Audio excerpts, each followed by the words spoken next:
I mean, Scott Jennings, can you tell the difference? Yeah, one tells the truth and one lies his ass off. I mean, look. They both said the same thing. Here's the bottom line. They said the same thing. When the president says it, this president, he's telling the truth. Smug MAGA pundit Scott Jennings appeared on Kasie Hunt's show on CNN to defend the dear leader following his latest State of the Union address. We're going to break down clips from this episode featuring Kasie Hunt, Scott Jennings, and the rest of the panel, and I'll share my own thoughts along the way. Let's dive into it. Right now, President Donald Trump preparing to take his midterm message on the road while doubling down on one of the uglier moments from last night. That is why I'm also asking you to end deadly sanctuary cities that protect the criminals and enact serious penalties for public officials who block the removal of criminal aliens. In many cases, drug lords, murderers all over our country, they're blocking the removal of these people out of our country, and you should be ashamed of yourself. The president there clashing with Democratic Representatives Ilhan Omar and Rashida Tlaib, as Omar shouted, you saw her there, accusing him of killing Americans. Today, the president escalating that fight. President Trump claiming that they, quote, screamed uncontrollably, end quote, and had the bulging, bloodshot eyes of crazy people, lunatics, mentally deranged and sick, who frankly look like they should be institutionalized, end quote. There's a lot going on there. The president added this, quote, we should send them back from where they came as fast as possible. Even more there, end quote. The clash coming amid the longest State of the Union in American history, an address that Trump, ever the showman, punctuated with made-for-TV moments. Our country is winning again. In fact, we're winning so much that we really don't know what to do about it. You're going to win bigger than ever. And to prove that point, here with us tonight is a group of winners who just made the entire nation proud. The men's gold medal Olympic hockey team. Come on in. And of course, they all come down into that's the press gallery that you're looking at, where reporters sit and watch the speech. So from this moment where he introduced the gold medal winning men's Olympic hockey team to this one where he reunited a little girl with the Coast Guard swimmer who saved her life in the Texas floods, to awarding the Medal of Honor to a 100-year-old Navy veteran. This one was really touching. There were unifying moments last night. The president could easily be celebrating, underscoring these moments today, but if you look at this afternoon's Truth Social attack on Omar and Tlaib, you can clearly see that he is leaning into the partisanship, into the division, and relying on a playbook that at this point feels quite familiar.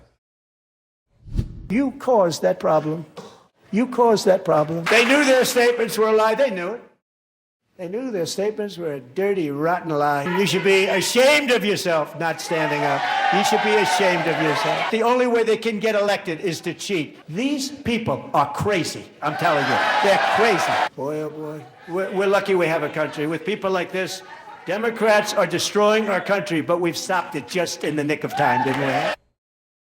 All right, let's get off the sidelines, head into the arena. My panel is here. We're also joined by CNN senior White House correspondent Kristen Holmes. Kristen, let me start with you. The president gives the longest State of the Union in the history of the country. Does it make a sound in November? I mean, that's the big question, right? And likely no, but for a lot of these Republicans who are going to be on the ballot, maybe that's good enough. Remember, Republicans I was talking to yesterday were incredibly wary that President Trump was going to step on his own messaging about affordability and the economy, which, for all intents and purposes, he did not do last night. I remember I was told yesterday by one official within the White House who said that the speech was going to be on the offensive because that's all President Trump knows how to do. But when you actually look at him following through with that teleprompter, he was pretty much on script throughout the entire speech. That is a win for both President Trump and for Republicans overall, who were, again, worried that he would step on his messaging and their messaging when it comes to the polls. So this idea that, does it play in November? Do people even remember it in November? One, they'll probably remember some of the highlights, as you noted there. The USA hockey team coming in, he awarded one of them, I believe, the Medal of Freedom during that. But in addition to that... Think about that for a moment. Trump is such a figure that even his own supporters worried he wouldn't be able to stick to the script. What other presidents can you think of who struggled to deliver a prepared speech without going off message other than Donald Trump? The idea that they don't remember, that might be a win for some of these Republicans. Right. It didn't go so off script that we're still talking about that in a way that hurts Republicans who are on the ballot in November. Kristen Holmes, Thank you very much for that reporting. Really appreciate it. My panel's here in the arena, former Republican Senator from Arizona, Jeff Flake, the host of the Chuck Toddcast, Chuck Todd, CNN political commentator, former DNC Senior Advisor, Communications Director, Xochitl Hinojosa, and CNN Senior Political Commentator, Scott Jennings. Welcome to all of you. Thank you so much for being here.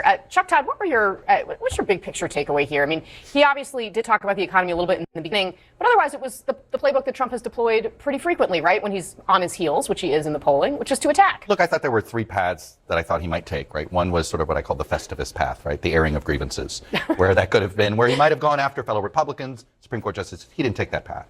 And he could have done sort of the Bill Clinton path of the 90s. I feel your pain. It's not there yet, but we're getting there. You know, sort of buying time, but trying to do a reset. But you kind of know that's not him, right? In some ways, this was, I don't want to, he's been getting erosion in his base. Right? Yeah. Epstein files, how Venezuela has gone. There's a little bit of crankiness about Iran. From the 90s down into the 80s. Right. It's small Republicans. stuff. Yeah. And, what I thought was interesting was sort of like, look, he's not popular right now, so have an event. I don't know if this was even a speech. It felt like a series of made for social media moments. Mm-hmm. But showcase people that are more popular than you. Right? Showcase some Medal of Honor winners. Showcase the U.S. men's hockey team. Reflective glory is sort of more of his comfort zone. So, look, if I were an elected Republican this morning, my guess is I'm hearing from the people I touch on, and they're like, that was a good speech. I'm glad he did it.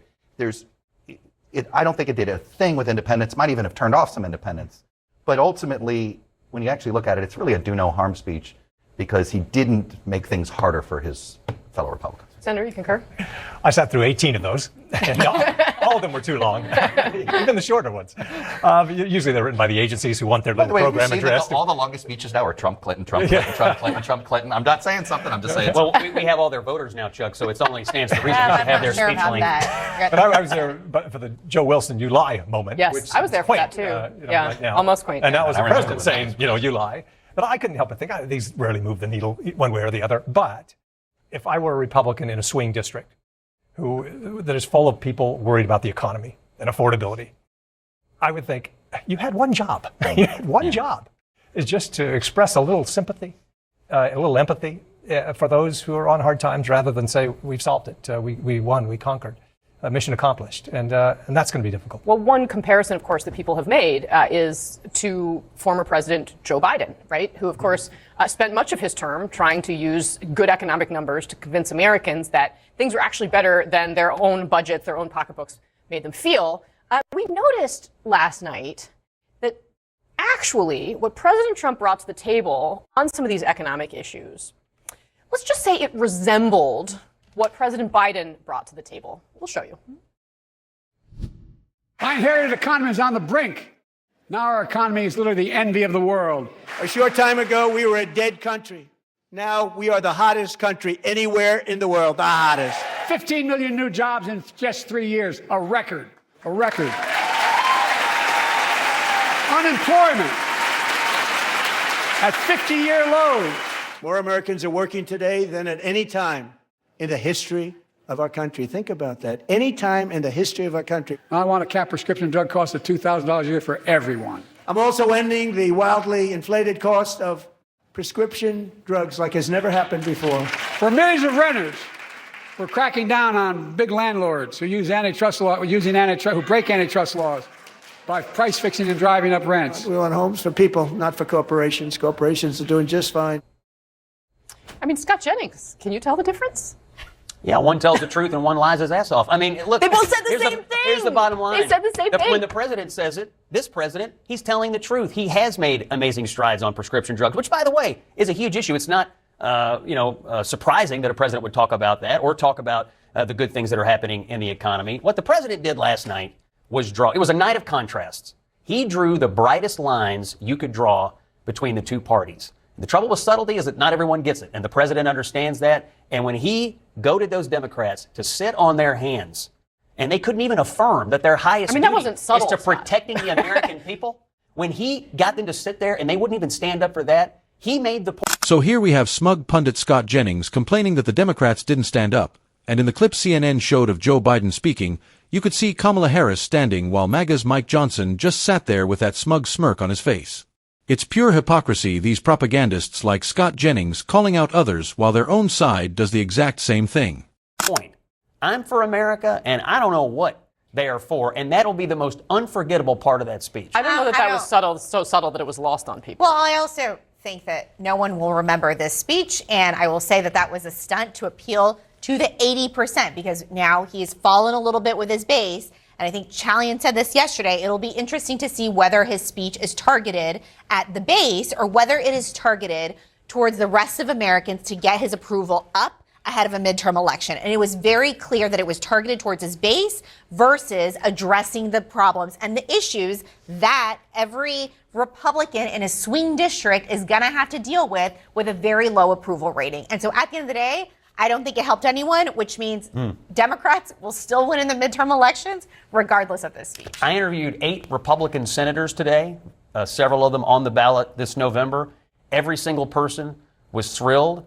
They loved the focus on... Because he didn't... Yeah, Nebraska. Okay. Talked to Ohio, talked to Husted today, talked to Dan Sullivan from Alaska, who was thrilled with the energy stuff. So, yeah, these are people who are going to face the voters, and they all had things in the president's speech last night that were good for their state, whether it was Husted talking about manufacturing in Ohio, Sullivan talking about energy in Alaska. I mean, they were all picking the things out. But I'll tell you something else, the public safety stuff, according to them, that's resonating with their people back in their home state. And of course, the Republicans Scott Jennings talks to are going to say they loved what Donald Trump said. They're either in the MAGA cult or afraid of him. Even if they weren't thrilled, do you think they'd admit it to Jennings, this propagandist? Or that he would actually broadcast it on CNN? Of course not. All he does is kiss Trump's boots and spread propaganda painting him as the greatest president ever. Meanwhile, everyone knows Trump is a pathological liar, just like people knew Biden was accused of lying, but it's treated differently. At the end of the day, it doesn't matter what Scott Jennings says, 65 to 70% of the country dislikes Donald Trump. They know he's a grifter. Outside the MAGA cult, nobody genuinely believes Democrats hate America, while Trump, his kids, and his cabinet are portrayed as patriots, even as they exploit power and profit off the American people. So whether Jennings parrots this nonsense on CNN or not, the American people aren't buying it. People are seeing the economy in crisis, and unless Trump and MAGA rig things, the Democrats are likely to win big in the midterms. What do you think about the State of the Union? Do you agree with Jennings that it was amazing and that Democrats hate America, or do you side with the rational perspective most of Kasie Hunt's panel took that it was just Trump being Trump, divisive, lowering the bar so Republicans were internally pleased he mostly stayed on script? Let me know in the comments, and don't forget to like and subscribe.